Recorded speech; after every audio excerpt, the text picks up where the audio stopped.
I'm not gonna lie, I absolutely loved using this iPad Pro with the Magic Keyboard and Apple Pencil and 5G, sitting on Newberry Street with a couple slices and a pint on a Friday after work, typing up notes for this review. It was idyllic. But that whole setup is over $2,000. So the question I just have to ask is, who is this iPad for? And I think the answer is probably not that many people, because M2 is just really hard to take advantage of. But here's a couple situations where I found it being really handy. One was in conjunction with my Mac, not just using my iPad, but in conjunction with my Mac. And the other one was really going all in on Stage Manager with secondary display support. And let's start with that. So the first situation is really a Pro Stage Manager feature, or a Pro Stage Manager user, because this 12.9-inch iPad really can take advantage of Stage Manager, and I do like this feature. Now, unfortunately, at this exact moment, Apple pulled away the really nice secondary display support, where you could basically make your second monitor its own screen, its own display with its own windows. Currently, it only uses it for mirroring, so I can't really show you that feature. I can show you clips I recorded in the past, but I can't show you any new footage of Stage Manager working at its full potential right now. Just another stage of Apple's weird Stage Manager cycle. But if you want to use this iPad as a full kind of desktop setup with the full power and using this with a mouse and keyboard, an awesome option for docking is going to be Anker's 551 USB-C hub. Now, Anker claims this is the world's first USB-C hub with a foldable stand design, and it's really great. It is a really powerful dock. With one cable, you can connect 8 different ports to this, which includes 2 USB-A ports and a headphone jack, so monitoring audio and using headphones and connecting USB accessories. Then on the back, you have a USB power delivery port, so you can charge up this iPad. It doesn't work for video display, but it works for charging. Then you have a full-size HDMI port for 4K 60p, so you can connect your 4K monitors to this iPad, which is fantastic. And then on the right-hand side, you have a full-size SD card slot and then a micro SD card slot, as well as your connection cable for the iPad. And you can adjust this stand to get the exact position you want, pair it with the mouse and keyboard, and this is a really nice feature, especially when Stage Manager comes out to its full extent. Now, if you're looking for something a little bit more portable, something to throw in a backpack and take around with you, the Anker 541 is your option. And this still has everything that you need. It has that 4K 60 frames per second HDMI port for connecting it to a monitor. It also still has that full-size SD card and a micro SD card, your USB-C for power delivery, and USB-A for connecting receivers or peripheries or really anything like that, including a USB microphone. So this is probably the most compact and powerful portable hub that you can get for your iPad, and this is great if you want to use it with your Magic Keyboard.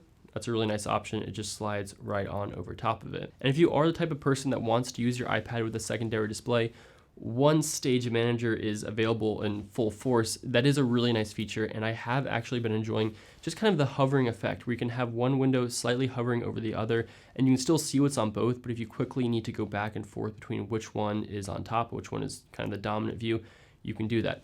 I know a lot of people don't like Stage Manager. I actually think it's a good feature, and on a daily usage, I do use it. So anyway, I think the 12.9-inch iPad with a USB-C hub is a really excellent experience. Again, are you going to be able to take advantage of M2? That's really up to developers to develop apps that support this, but I'd say on average, most people could do this with an older iPad Pro as well. Now, the second place where I found this being really handy and really nifty was using this with my Mac, using this as either the continuity, so just using the same mouse and keyboard with my iPad, using that to control this iPad for just any type of side project, or using the sidecar feature where you can turn your iPad into another display for your Mac. So if I'm working at home in my apartment and I only have my 13-inch MacBook Air, I can connect this 12.9-inch iPad Pro as a secondary display to that, and all of a sudden I have just doubled my screen real estate. It's a very, very expensive way of doing that, but the type of person that already has another Mac with you, and it makes a really nice travel companion. I mean, that's a really, really nice feature. But again, it is not M2 related. It's 12.9-inch iPad and just iPad in general related. And then kind of a weird way that I actually really enjoyed using this larger iPad was partially because of bad software and partially because of good software. So typically if I want to add a handwritten text on a Photoshop file, I would start the document on my Mac and do a couple things that are easier to do on Mac, save it, open it for Photoshop on my iPad, do a couple handwritten layers, save it, send it back to my Mac, add some shadows and things like that to those text layers. But then I realized if I'm using the sidecar feature, I could just drag the entire Mac Photoshop file onto the iPad, use the Apple Pencil for the handwritten notes. I'm still using both devices, but I'm not having to save, open, save, open, save, open, which was actually a really cool feature that I did. So I did really enjoy having the 12.9-inch iPad with my MacBook Air while I was just editing some videos for YouTube. It was actually quite handy. But again, not M2 related.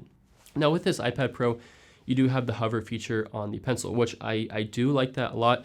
Dave2D says this will be tremendous for graphic artists and digital artists. I am not that. I'm just going to take his word and what he's heard and what he's experienced. But I will say even just taking notes on the Notes app on the iPad has been very handy because it shows you a preview of what you're about to do. So if you're erasing, it'll show you what you're about to erase. Or if you're switching between writing and erasing, it'll show you that preview so you're not accidentally using the erase when you think you're writing and vice versa. A little bit niche, but it's a very handy feature. Now, I wish what this hover feature let you do is that when you hover over a button, say you hover over the archive button in Mail, that it would actually show you text saying archive. Because oftentimes I hover over a feature because I'm not sure exactly what it does, and I'm looking for a little on-screen text to tell me what that is. I think that would be a really handy way to use this hover feature, but that most apps I found don't support that at all and don't give you little help windows or little preview windows when you hover over things. So this iPad is tremendous, and I don't even have to harp on all the ways the iPad is probably the best tablet on the market. It's phenomenal. This iPad sadly, didn't add things like MagSafe, didn't add a second USB-C port, didn't add the landscape camera for better video chatting that we saw on the other iPad, didn't add the new iPad keyboard folio that we got with the cheaper iPad, didn't add any new colors, didn't add any new camera features, didn't add a lot of things, but we do have now iPad Pro branding on the back of the iPad instead of just iPad. So this is, I think it's a hard device to recommend if I'm being honest with myself and with you. It's an amazing tablet, and if that's just what you're concerned with and you don't mind spending that extra money, it's great. And I think for a lot of people who are going to use this as a secondary display, the 12.9-inch size is great. I loved using it with my MacBook Air. As a student, I think it'd be too big for me personally because I wouldn't want to ever take around a 13-inch iPad and a 13-inch Mac in my backpack around campus at the same time. And I don't think this can fully replace a laptop for a lot of people. So it's kind of a confusing device, and I don't think Apple quite added enough to make me justify this price point, which can go up to $2,000 if you get all the accessories that I think you'd really want with this iPad. So of course, none of this is to say that this is a bad iPad. It is a unbelievably good iPad, but iPads have been unbelievably good for several years now. And it's getting harder to convince me anyway that people should spend more money on a new iPad in that given year. Anyway, thanks Apple for sending this out for review, and thanks Anker for sponsoring this video. And make sure to check out the link in the description if you want to check out Anker's USB-C hubs for the iPad, for any iPad with M1 or M2. Anyway, thanks so much for watching, and I'll see you in the next video.